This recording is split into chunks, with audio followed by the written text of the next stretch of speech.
Welcome to Nasdaq Trade Talks. I'm Jill Malandrino, global markets reporter at Nasdaq. Joining me for this segment, we have John Molesphini, Nasdaq's global head of insights. John conducts eVestment's quarterly trends briefing and joins us today to talk about some of the highlights and the information from the second quarter. John, it's great to have you back with us on Trade Talks. Welcome back. Thanks for having me, Jill. And John, to start off, can you give our audience a bit more about where eVestment's data comes from and how they can use the information that we're talking about today?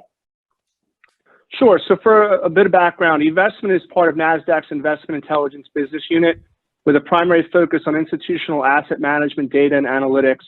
And we're fortunate as we sit in the middle of asset managers, the asset owners or investors, and then their advisors and consultants. So today, eVestment has over 3,300 asset management firms that provide data on almost 26,000 unique investment strategies. And those managers represent over $98 trillion in assets under management. So the data from them is very important because it tells us where money is moving around the world among different strategies and asset classes. And that information can then help illustrate investment trends and inform investment decisions going forward. And so what are some of the big trends you saw in the second quarter? Sure. So kind of taking it region by region. For North America, first and foremost, for net inflows, the top universes were all fixed income. And 3 of those universes were in the top 5 for inflows last quarter. So some trends kind of continuing. We saw that in core, core plus, and U.S. short duration government credit. And then on the outflow side, maybe not surprisingly, all of them were equity. But maybe to a little bit of a surprise, 2 of those were passive universes. I think a lot of people feel about active, passive, and money going into passives. But 2 of the largest universes from an outflow perspective were actually passive, including the largest one, S&P 500 passive. Similar to inflows, 3 of those universes carried over from last quarter, passive Russell 1000, large cap value, and large cap growth. And we maybe saw a little bit of correlation between duration on the fixed income side because we saw inflows to short duration and outflows to long duration government credit. So John, what are you seeing in other parts of the world?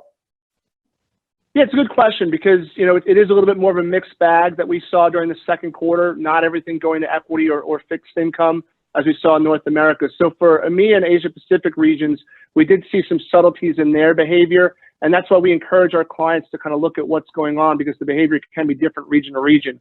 So for investors in EMEA, it's interesting to see that global passive fixed income was continuing and actually accelerating the capture of net inflows from EMEA-based investors. For outflows in EMEA, the strategies were actually all new entrants to the top 5 universes. So as they're all new entrants, something to keep an eye on. Are these kind of one-quarter anomalies, or are they starting a new trend in terms of outflows for those universes? And that's why it's important to kind of go to that next layer deep to understand what led to those trends and what led to that change in behavior. Then if we look at APAC and the Asia Pacific region, we saw global large cap value and securitized mortgages kind of remain the trend of capturing inflows even from the previous quarter. And emerging markets passive, which is a growing universe, reversed a small trend. So at least for the most recent quarter, it had inflows as opposed to previous outflows. And then on the outflow side, U.S. corporate fixed income stood out in that Asia Pacific region where there was significant outflows. We also did see Asia Pacific investors as sellers of that passive S&P 500 universe I talked about earlier. So something in common with North American investors was that large S&P 500 passive universe. And obviously, if we look at Asia Pacific, there are some geopolitical and regional factors I think we're all aware of going on that could be causing some of the flows to be pretty volatile in certain universes, not just historically, but going forward. And what have you been seeing with flows to ESG strategies? Sure. Can't talk about flows without talking about ESG. So for us, when we look at ESG in this context at eVestment, we're looking at strategies singularly focused and dedicated to ESG as their primary investment thesis.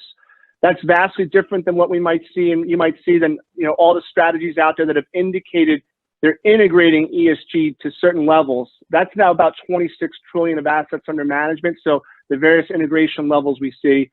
But our primary focused ESG universe is about $1 trillion. There's no guessing as to what these strategies are investing in and why. They're singularly focused on ESG.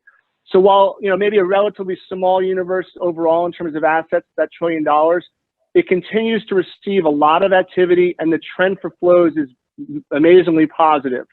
So what we see there is EMEA and the US have almost eclipsed their net inflows for all of last year through just the first 2 quarters this year.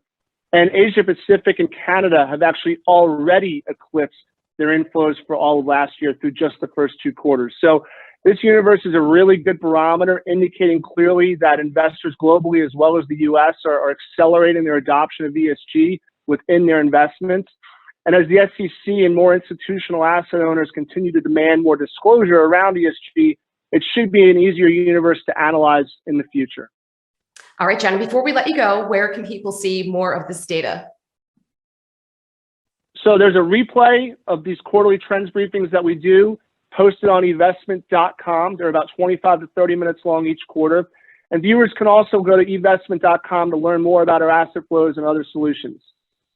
All right, John, appreciate the insight as always. Thanks for joining us on Trade Talks. I'm Jill Malandrino, Global Markets Reporter at Nasdaq. Thanks for having me.